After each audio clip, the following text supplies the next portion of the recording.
Seguimos con seres apasionantes. Debe haber tenido varios espías involucrados en su recorrido. Está con nosotros nuestro compañero, el que más sabe, al que más queremos, el Pampa Mónaco. Muchísimas gracias. Pampa, estaban ricos los vareniques, ¿no? Muy ricos, muy ricos. Pero ahora vamos a hablar de una historia, y esto es importante aclarar, que no vamos a romantizar, porque es un asesino despiadado, pero claro, como la cantidad de documentales, la cantidad de series, lo hacen estar, te diría, siempre en el ojo de la gente, aquella que quiere ver un documental o una serie en las plataformas, lo deja a veces, a pesar de todo lo que hizo, parado en un personaje a admirar, si se quiere, pero lejos de admirado. Es un hombre que mató a muchísima gente y hizo mucho mal. Está buena tu aclaración porque ya enclavás desde qué lugar vas a hablar.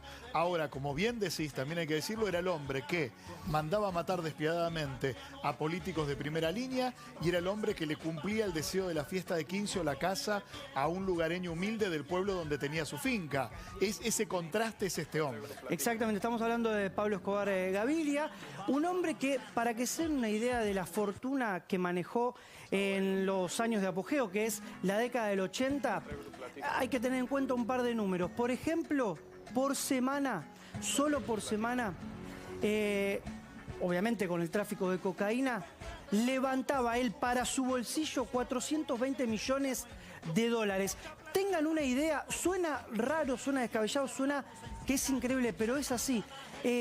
Por ejemplo, a mediados de la década del 80, el 80% de la cocaína a nivel mundial consumida salía del cártel de Medellín. A ver, es un hombre entonces que tenía en un par de meses una cantidad de dinero mayor al Producto Bruto Interno de muchísimos países. En los mejores años de Pablo Escobar Gaviria hacía cerca de 22.000 millones de dólares al año. Mucha de esa fortuna, obviamente, no la podía utilizar, sobre todo porque era perseguido por... No estaba declarada, además. Y aparte porque al principio empezó a lavar ese dinero. Pero después cuentan los contadores de Pablo Escobar que, por ejemplo, perdían cerca del 10% de ganancias solo porque se pudría la plata, porque se la comían las ratas, porque se humedecía, porque recuerden que cuando empezó a tener demasiado dinero ya no lo podía lavar, entonces empezaba a enterrarla, empezaba a ponerla debajo de las paredes y es increíble, pero el 10% de la ganancia anual terminaba perdiéndose. Para que se den una idea, 15 toneladas diarias ingresaban a la Florida en la época de esplendor de Pablo Escobar. 4 de cada 5 consumidores en Estados Unidos, en la zona, en la costa oeste, consumía cocaína de Pablo Escobar. Terrible. Ahora estamos viendo imágenes de uno de los paisajes que vas a desarrollar hoy. Una finca inmensa, millonaria, con animales exóticos, que se llama Nápoles. ¿Es así? La Hacienda Nápoles. Vamos a hablar de las excentricidades de Pablo Escobar. Esta es una. La empezó a construir en 1979. Lo que hizo fue anexar varios campos que fue comprando. Y para que se den una idea de lo que era esta finca, había una casa principal, que era la de Pablo Escobar y su familia, y 10 viviendas para invitados. 3.000 hectáreas, había 27 lagos, había una pista de aterrizaje, obviamente de ahí salían muchos de los aviones con cargamento de cocaína, había 2 helipuertos, había zoológicos, 27 lagos artificiales. En el zoológico, por ejemplo, había 1.500 especies. Pablo Escobar fue, mientras lo buscaba ya la DEA, entró a Estados Unidos y estuvo en varios lugares, Washington, Dallas, y en Dallas quedó obnubilado con un zoológico y al dueño del zoológico le empezó a comprar animales exóticos. Ahí tenía rinocerontes, hipopótamos que están hasta el día de hoy, están las descendencias de esos hipopótamos, elefantes, rinocerontes, cebras, jirafas, de todos los animales que ustedes se imaginan. Y había una pareja, por ejemplo, de cotorras negras, eran únicas en el mundo. Las tenía Pablo Escobar en ese lugar. Si te parece, vamos a ver a uno de sus hijos, a Juan Pablo, que luego vivió en la Argentina. Seguramente hablemos de la familia de Pablo Escobar viviendo en la Argentina, pero Juan Pablo hablaba de las excentricidades de su padre. Bueno, la hacienda es un símbolo de ostentación, de lujos.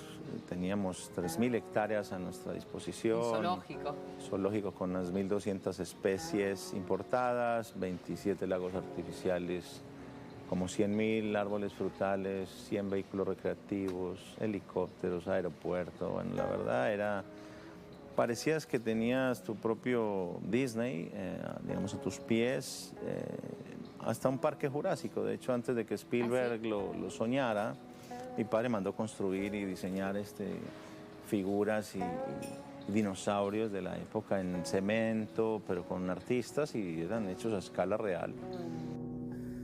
Muchas particularidades de este sujeto que además es verdaderamente muy tratable, responde muchas entrevistas, 2 de ellas las hizo en Argentina, en una participé, que se cambió el nombre 3 veces, que nunca dijo quedarse con nada de dinero de la herencia, que no tomó nada, que vive de sus libros, pero en su momento se habló de que parte de un barrio privado de Tigre, por ejemplo, el 50% de las casas había ingresado de una manera por parte de él y su madre, ¿no?, que ingresaron al país. Bueno, Sebastián Marroquino, Juan Pablo Escobar, como quiera llamarlo, es el nombre que se puso cuando entró al país.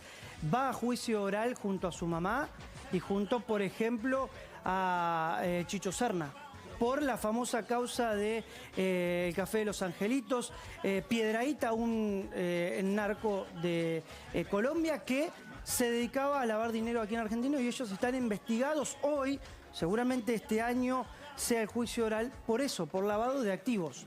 Una familia que, si bien al principio se desprendió de muchísimo dinero, porque ellos para escapar de Colombia tuvieron que pagarle a los demás cárteles por las muertes que había ocasionado Pablo Escobar, se fueron con una mano delante y la otra atrás, pero con el tiempo empezamos a enterarnos que no era tan así. No era tan así. Bueno, otra de las excentricidades de Pablo Escobar tiene que ver con que en uno de los momentos que va preso se construye su propia cárcel, este hombre. Claro, la catedral, también allí en la zona de Envigado, en Antioquia, la catedral es una cárcel que mandó a construir Pablo Escobar. ¿Por qué? Porque empezaba a hablarse de la extradición. Él formaba parte del bloque de los extraditables. Entonces, ¿qué hacen? Empiezan a presionar al gobierno para que deje sin efecto las extradiciones. ¿Él qué hace? Cuando se firma ese papel que hace que no lo extraditen, dice, bueno, me entrego. Y se entregó en 1991. ¿Dónde? Al lugar que él mismo construyó para pasar los días presos. Tuvo un año, pero en ese año, imagínense lo que pasaba en esa cárcel. Había, bueno, la habitación de Pablo Escobar era Estaba preso con como sus una suite. amigos, además, Estaba ¿no? preso con todo su equipo, sus laderos y sus soldados. Había discoteca, había salón de juegos, había hidromasajes, había televisores, había fiestas. Un camión entraba 2 o 3 veces por semana con los víveres, sí, pero también con mujeres. Nos metemos en la cárcel, en la catedral, y en aquel momento así hablaban de esta cárcel que Pablo Escobar se hizo para él. Yo me reía de que existiera una cárcel con seguridad del IMPEC, con seguridad del ejército, pero a esa cárcel pudieran entrar todas las prostitutas que llegaron, las mismas muchachas que estaban dentro del reinado de belleza de esa época. Cada uno organizó su celda lo que mejor pudo. Había una discotequita, había un sauna, las habitaciones eran lujosísimas, camas de lujo, escritorio de lujo, cerámica de lujo en los pisos, los baños de italianos, todo italiano, las cabañas lujosísimas. Algunos de los personajes que estás viendo en este informe hasta fueron, después de que Pablo Escobar Gaviria murió, los, entretenedores en los pueblos donde Pablo Escobar Gaviria había pasado. Cobraban una cifra de $50 por contarte su experiencia con quien era un mito y a la vez un mafioso. Bueno, John Jairo Velázquez Vázquez es Popeye, murió hace poco tiempo de una enfermedad terminal. Estuvo preso hasta hace unos 7, 8 años. Salió en libertad. Uno de los principales sicarios, bueno, ¿no?, de Pablo Escobar. Él se jacta de haber asesinado a más de 3.000 personas. Solo él. Así que imagínense lo sanguinario que fue Pablo Escobar. ¿Cómo se escapó de la catedral? Cuando se enteraron todo lo que pasaba ahí, hasta asesinaron a Kiko Moncada y a uno de los cómplices que eran otros de los integrantes del cártel de Medellín dentro de la cárcel, con gente y policía cuidándolos. Se escapan pateando, es increíble, pateando el muro.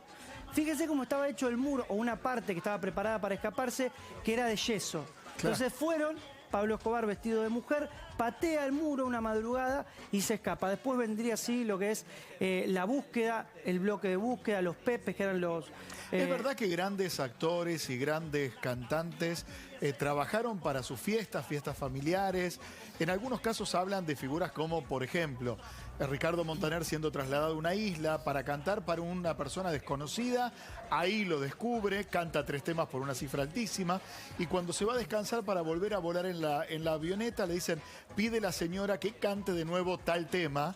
Y cuando él se negó, lo apuntaron con un revólver. Muchos artistas de toda talla. Se habla que estuvo, por ejemplo, en Colombia, estuvieron los Rolling Stones. Muchos se hacen cargo, por ejemplo, te lo contaba Maradona y Coppola, que estuvieron en un partido de Pablo Escobar, y otros se dedicaron toda su vida en negarlo porque, claro, es una mancha. Pero hay una anécdota que dice que José Luis Perales, por ejemplo, fue llevado a cantar y que la famosa canción ¿Y cómo es él? Se la hicieron cantar 15 veces.